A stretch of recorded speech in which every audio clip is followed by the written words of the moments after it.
여러분, 안녕하세요. 지적인 부를 추구하는 여러분의 금융 멘토, 핀플루언서 머니맨입니다. 오늘 여러분의 재정적 지혜에 축복이 깃들길 원하신다면 지금 바로 구독 버튼을 눌러주세요. 여러분의 구독은 단순히 숫자가 아니라 갓생을 향한 여러분의 단단한 약속이니까요. 자, 본론으로 들어가죠. 1800년대 미국, 그러니까 지금 우리가 아는 초강대국 미국의 기틀이 다져지던 그 격동의 시대의 말도 안 되는 부를 가진 한 남자가 있었습니다.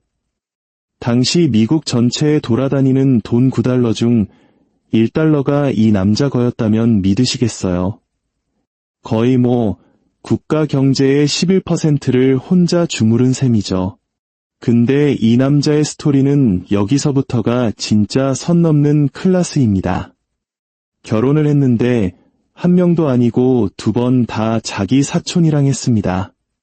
가정에서는 최악의 아버지이자 무자비한 남편이었고 비즈니스에서는 경쟁자를 짓밟은 걸 넘어서 아예 존재 자체를 지워버리는 그야말로 파괴자였죠. 그의 이름은 코닐리어스 벤더빌트. 오늘날 가치로 환산하면 무려 1850억 달러, 우리나라 돈으로 약 250조 원이 넘는 부를 쌓아 올린 전설적인 인물입니다. 이 돈이 얼마나 큰 돈이냐면 현재 대한민국 최고 부자의 재산을 다 합쳐도 몇 배는 더 많은 액수입니다. 벤더빌트는 단순한 부자가 아니었어요. 그는 미국의 경제 지도를 다시 그린 금융 천재였습니다. 해운업과 철도업으로 제국을 건설했고 그 과정에서 미국의 경제 패러다임을 통째로 바꿔버렸죠. 그의 성공 비결은 딱 하나, 혁신에 대한 적응력이었습니다. 다른 사람들이 낡아빠진 돛담배에 의존할 때 그는 증기 엔진과 철갑선이라는 당시의 신기술에 과감히 올라탔습니다. 그의 배는 더 빠르고 더 효율적으로 변했고 이건 경쟁자들에게는 넘을 수 없는 벽, 즉 넘사벽이 되어버렸죠. 하지만 이런 혁신을 현실로 만들려면 뭐가 필요할까요? 맞습니다. 돈, 그것도 아주 많은 돈이 필요했죠. 그래서 그는 투자를 시작했습니다. 수익이 조금이라도 나면 그걸 흥청망청 쓰는 게 아니라 모조리 재투자했습니다. 그것도 아주 공격적으로요. 그는 아직 주류가 되기 전에 신흥산업에 뛰어들었습니다. 지금으로 치면 남들이 다 비웃을 때 AI나 2차 전지 초기 기업에 몰빵한 거나 마찬가지죠. 시장의 흐름을 누구보다 정확히 읽었고 주식을 언제 사고 언제 팔아야 할지 그리고 필요할 땐 어떻게 손절해야 하는지에 대한 동물적인 감각을 가졌습니다. 물론 모든 걸 성장에 쏟아붓다 보면 이기도 찾아오는 법이죠. 벤더빌트도 예외는 아니었습니다. 시장이 급변하고 경쟁자들이 도전해왔지만 그는 비범한 의지력으로 항상 제기했습니다. 오뚜기처럼, 아니 불사조처럼요. 그는 오늘날 수많은 부자들이 사용하는 금융 전략의 선구자였습니다. 포트폴리오를 다각화해서 철도, 해운, 부동산의 재산을 분산시켰죠. 이 전략 덕분에 그는 어떤 경제 불황이 닥쳐도 끄떡없이 살아남을 수 있었습니다. 이 모든 것이 그를 당대 미국, 아니 어쩌면 세계 최고의 부자로 만들었습니다. 하지만 여러분, 이 정도의 부를 쌓으려면 당연히 강력한 적들이 생기기 마련입니다. 벤더빌트의 이야기가 특히 흥미로운 건 그가 말년에 마주했던 저항의 규모 때문입니다. 그 저항은 너무나도 거세서 오늘날의 기준으로 본다면 그냥 전쟁이라고 불러야 할 정도였죠. 벤더빌트가 어떻게 이런 부를 쌓았는지 그 여정부터 따라가 봅시다. 그가 고작 24살이었을 때 그는 이미 작은 여객선 사업체를 꽤 성공적으로 운영하고 있었습니다. 보통 사람이라면 이 사업을 더 키울 생각을 했겠죠. 하지만 그는 모두를 경악시켰습니다. 1818년 그는 모든 사업체를 팔아치우고 증기선 선장으로 취직해버립니다. 아니, 사장님이 갑자기 왜 남 밑에서 월급쟁이, 그것도 뱃사람이 되겠다는 걸까요? MZ세대 여러분, 여기서 중요한 인사이트가 나옵니다. 벤더빌트는 시장의 패러다임이 바뀌고 있다는 걸 간파한 겁니다. 증기 동력이 미래라는 것을요. 이 기술을 먼저 받아들이는 자가 업계를 지배할 것이라고 확신했습니다. 그래서 그는 무작정 뛰어드는 대신 아주 전략적인 선택을 합니다. 토머스 기번스라는 사람 밑으로 들어가 직접 몸으로 부딪히며 배우기 시작한 거죠. 증기 엔진의 구조부터 복잡한 항해술, 그리고 운송 사업의 법적인 문제들까지 그는 귀중한 현장 경험을 쌓았습니다. 경쟁자들을 관찰하며 그들의 약점을 파악하고 업계의 핵심 인물들과 인맥을 쌓았죠. 지금으로 치면 대기업 전략기획실에 들어가서 핵심 노하우를 싹 다 흡수한 겁니다. 그리고 마침내 모든 지식을 흡수한 그는 자신만의 증기선 제국을 건설할 준비를 마칩니다. 처음에는 자신이 키운 기번스의 회사를 인수하려 했지만 기번스가 죽고 그의 아들이 판매를 거부하자 벤더빌트는 곧바로 전쟁을 선포합니다. 디스패치 라인이라는 경쟁 회사를 차리고 요금을 대폭 인하하고 공격적인 마케팅을 펼쳤습니다.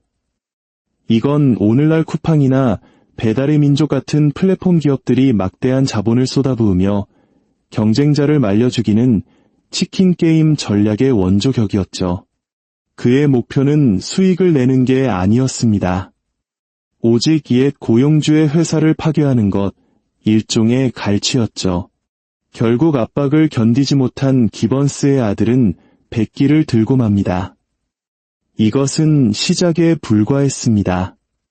벤더빌트는 아주 귀중한 전술을 터득한 겁니다. 1830년대 내내 그는 이 전술을 반복해서 사용했습니다. 해운 노선을 확장하고 가격을 후려치고 더 나은 서비스를 제공했죠. 경쟁자들은 그를 따라오거나 아니면 파산하거나 둘 중 하나를 선택해야 했습니다. 하지만 대부분은 상대가 되지 않았죠. 그의 전략은 두 가지였습니다. 첫째, 손해를 감수하고 시장에 진입해 경쟁자를 모두 없앤 뒤 시장을 독점한다. 둘째, 경쟁자들이 제발 우리 시장에서 나가달라고 뒷돈을 바치게 만든다. 당시에는 벤처 캐피탈 같은 개념이 없었습니다. 시장 점유율을 위해 돈을 태워줄 투자자도 없었죠. 하지만 벤더빌트에게는 그보다 더 강력한 무기가 있었습니다. 바로 그가 직접 벌어들인 막대한 현금이었죠. 경쟁자가 항복하고 돈을 바칠 때마다 그는 그 돈을 다음 공격적인 확장을 위한 총알로 재투자했습니다. 파괴하고 지배하고 현금화하고 다시 반복하는 정복의 사이클이었죠. 심지어 한 해운사 연합은 그에게 성금으로 10만 달러, 그리고 매년 5천 달러를 상납하며 제발 우리 시장을 떠나달라고 애원하기도 했습니다. 벤더빌트는 이 게임을 반복하며 백만장자가 되었습니다. 도대체 그는 어떻게 이렇게 무자비하고 냉혹한 인물이 될 수 있었을까요? 그의 어린 시절을 들여다보면 단서를 찾을 수 있습니다. 그는 사실 보잘것없는 요즘 말로 흙수저 집안에서 태어났습니다. 가난한 농부이자 뱃사공의 아들이었지만 그는 자신의 환경이 인생을 결정짓도록 내버려 두지 않았습니다. 아주 어릴 때부터 스스로 운명을 개척했죠. 고작 11살에 학교를 그만두고 스태튼 아일랜드의 부둣가에서 일을 시작했습니다. 16살에는 이미 자신만의 작은 나룻배 사업을 시작했죠. 부모님이 저축한 돈을 박박 긁어 대출을 해주셨는데 조건이 있었습니다. 수익을 나누라는 거였죠. 그는 이 투자금을 가지고 작지만 튼튼하고 빠른 범선을 구입했습니다. 그리고는 대담한 마케팅과 가격 후려치기로 경쟁자들을 압도하기 시작했죠. 이것이 훗날 그의 비즈니스 방식의 원형이 됩니다. 사업 첫 해에만 그는 $1,000 이상을 벌어들였습니다. 당시 노동자들의 연봉의 몇 배에 달하는 10대 소년에게는 어마어마한 돈이었죠. 그리고 1812년 미국과 영국 사이의 전쟁이 발발하자 이 흑수저 소년에게 거대한 기회가 찾아옵니다. 뉴욕항에서 해운업을 하던 그는 군수물자 수요가 폭증하는 것을 놓치지 않았습니다. 정부와 계약을 맺고 군부대 사이에 물자를 수송하며 막대한 이익을 긁어모았죠.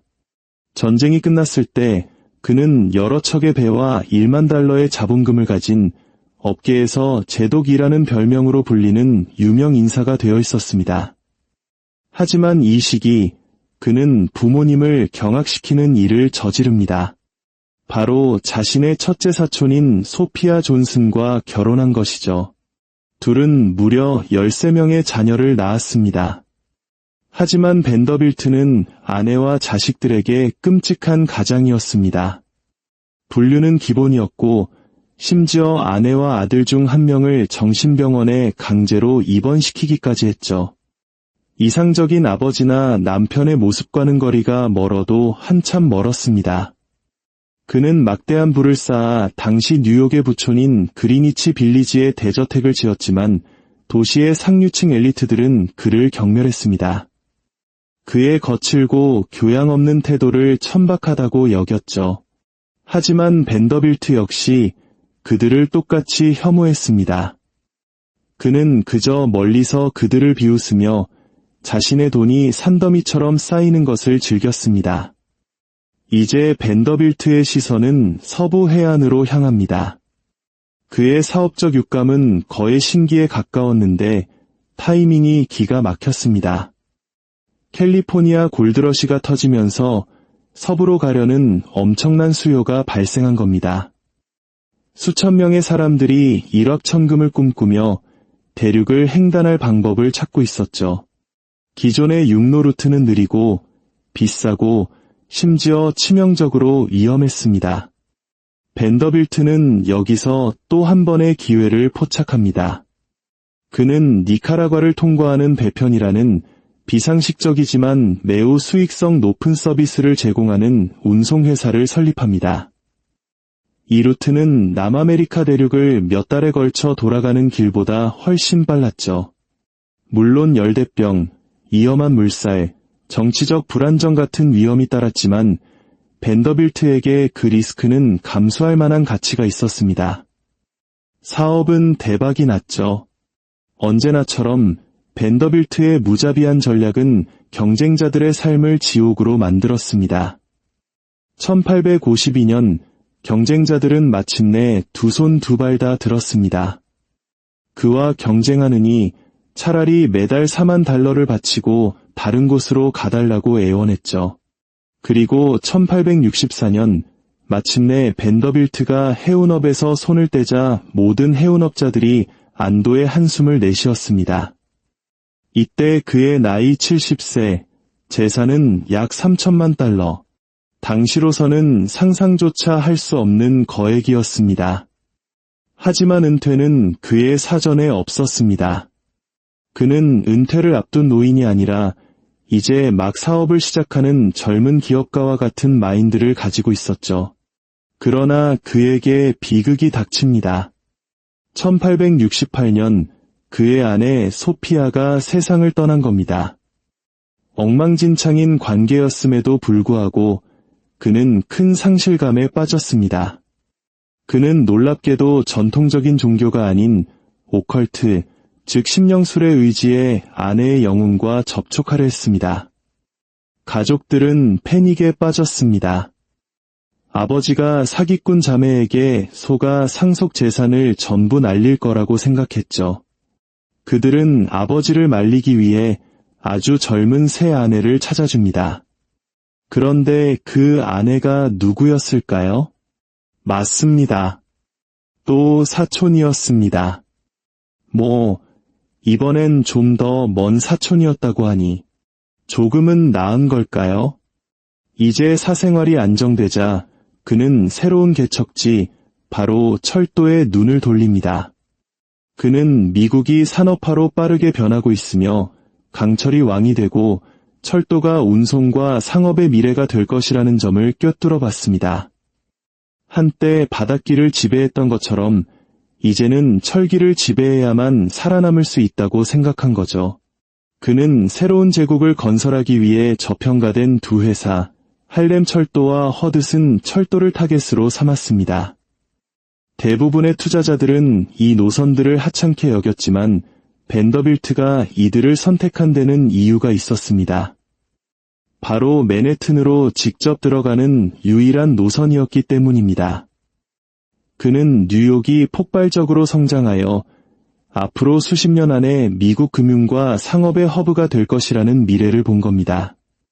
그리고 이 성장은 효율적인 운송에 달려 있었죠.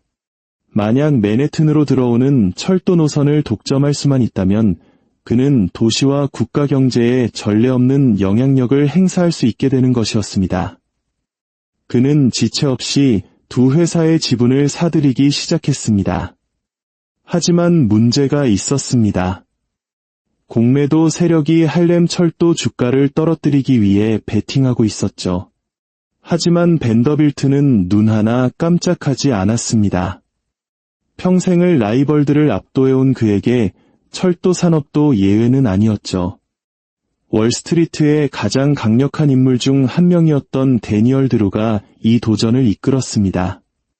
드루는 월스트리트에서 금융 조작의 베테랑으로 온갖 사기적인 주식 거래와 기만적인 수법으로 악명이 높았습니다.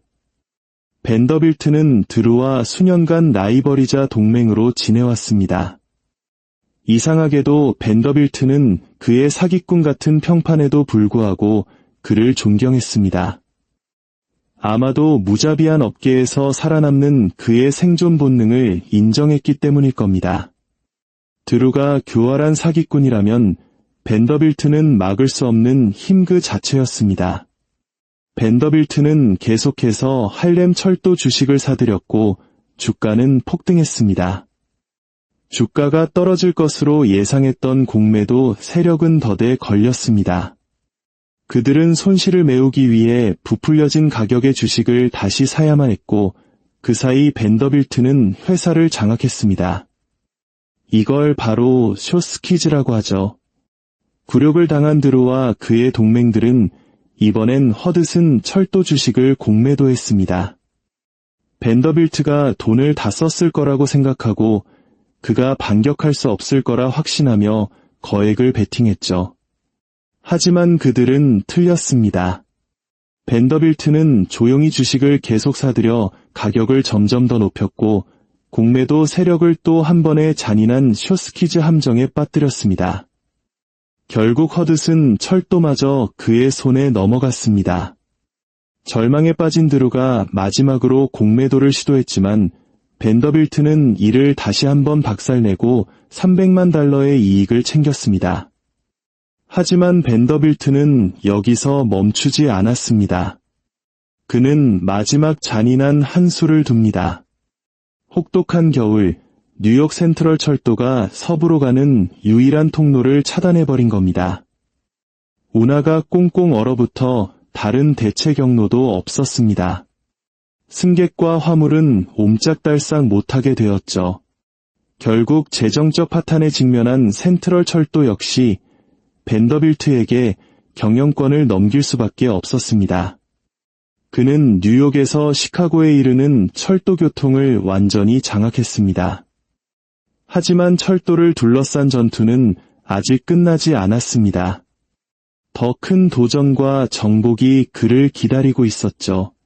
벤더빌트의 다음 목표는 1위 철도였습니다. 하지만 이번에는 그의 의지가 진정한 시험대에 오르게 됩니다. 그의 오랜 라이벌 데니얼 드루가 또다시 그의 앞을 가로막았죠. 이번에 드루에게는 제이 굴드와 짐 피스크라는 강력한 동맹이 있었습니다. 굴드는 비밀스럽고 무자비한 금융 전략가였고 피스크는 시끄럽고 화려하며 쇼맨십에 능했죠. 둘 다 금융사기의 대가들이었습니다. 이 세 사람이 벤더빌트와 맞붙었을 때 일어난 일은 거의 전쟁에 가까웠습니다. 월스트리트 역사상 가장 부패하고 혼란스러웠던 전투 중 하나이자 미국 최초의 대규모 기업 인수전쟁으로 기록되었죠. 벤더빌트는 이리 철도 주식을 사들이며 선제 공격을 가했습니다.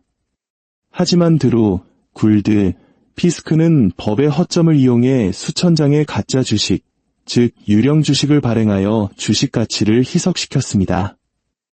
벤더빌트는 자신이 가치 없는 종이 쪼가리를 사고 있다는 사실도 모른 채 계속 주식을 매입했습니다.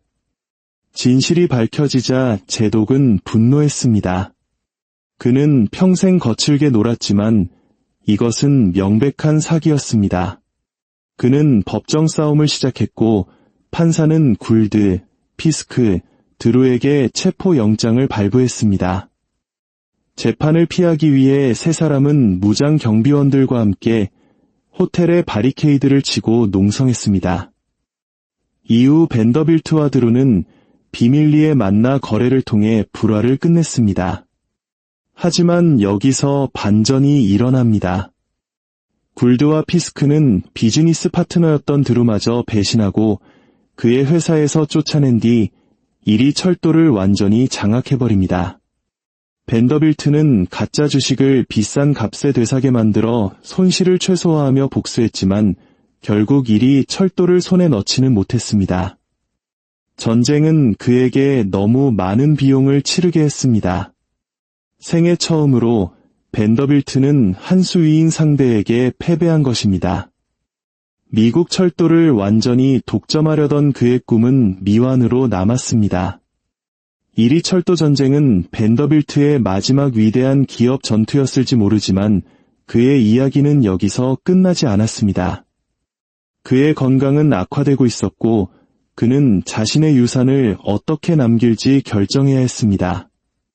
그는 평생 자선 사업에는 전혀 관심이 없었습니다. 하지만 독실한 신자였던 그의 두 번째 아내 프랭크는 달랐습니다. 그녀는 남편에게 철도와 재산 이상의 것을 남기라고 설득했습니다. 결국 그는 마음을 돌렸습니다. 죽기 전 그는 오늘날의 가치로 약 2,400만 달러에 달하는 100만 달러를 기부하여 오늘날의 벤더빌트 대학교를 설립하기로 약속합니다. 이것이 그의 마지막 중요한 행동이었습니다. 몇 달 후 그는 병에 걸려 8개월간 투병 생활을 합니다. 그는 죽어가는 순간까지도 의사들에게 늙은 할망구들 이라며 소리치고 집 밖에 모인 기자들을 비웃는 등 무자비하고 용서 없는 본성을 잃지 않았습니다. 코닐리어스 벤더빌트는 1877년 1월 4일 마침내 세상을 떠났습니다. 오늘날에도 그의 유산은 거대하게 남아 있습니다. 그는 소규모 회사들을 합병하여 운송을 혁신하고 비용을 절감함으로써 기업 통합이라는 예술을 개척했습니다. 이는 소비자 가격을 낮추고 기업들이 지역 시장을 넘어 확장할 수 있게 하여 진정한 국가 경제의 토대를 마련했습니다. 그의 전략은 훗날 존 록펠러라는 야심찬 젊은 기업가에게 그대로 복사되었습니다. 록펠러는 벤더빌트와의 독점 운송 계약을 통해 운임 할인을 받아 경쟁에서 결정적인 우위를 점했죠. 하지만 역사는 아이러니합니다. 록펠러는 벤더빌트가 그랬을 것처럼 거대한 파이프라인 네트워크를 개발하여 철도 운송을 완전히 우회해버렸습니다. 이는 장기적으로 철도 산업에 타격을 입혔고 미국 산업의 힘의 균형을 다시 한번 바꿔놓았죠. 한때 미국에서 가장 강력했던 남자 벤더빌트조차도 혁신의 흐름을 영원히 통제할 수는 없었습니다. 그의 유산은 그가 남긴 철도와 재산뿐만 아니라 좋든 나쁘든 그의 발자취를 따른 비즈니스 제국들 속에 살아 숨쉬고 있습니다. 코닐리어스 벤더빌트의 삶은 무자비한 야망의 마스터 클래스였습니다. 그는 시장을 자신의 의지대로 휘두르며 제국을 건설했습니다. 하지만 그의 가장 큰 유산은 그가 보여준 역설에 있습니다. 독점은 진보를 만들 수 있지만 변화를 앞지를 수는 없다는 것. 그가 지배했던 철도는 파이프라인에 의해 우회되었고 그가 개척한 전술은 그 자신에게 불리하게 사용되었습니다. 그는 천재였을까요? 의심의 여지가 없죠. 하지만 그의 이야기는 우리에게 상기시켜줍니다. 아무리 거대한 제국이라도 혁신의 파도 앞에서는 영원할 수 없다는 것을 말입니다. 오늘 이야기가 여러분의 경제적 통찰력에 도움이 되셨다면 댓글에 기차 이모티콘을 남겨주세요. 끝까지 보셨다는 저만의 신호로 알겠습니다. 그리고 아직 구독하지 않으셨다면 채널 성장에 정말 큰 힘이 되니 꼭 부탁드립니다. 다음 시간에도 더 흥미로운 돈의 역사로 돌아오겠습니다. 감사합니다.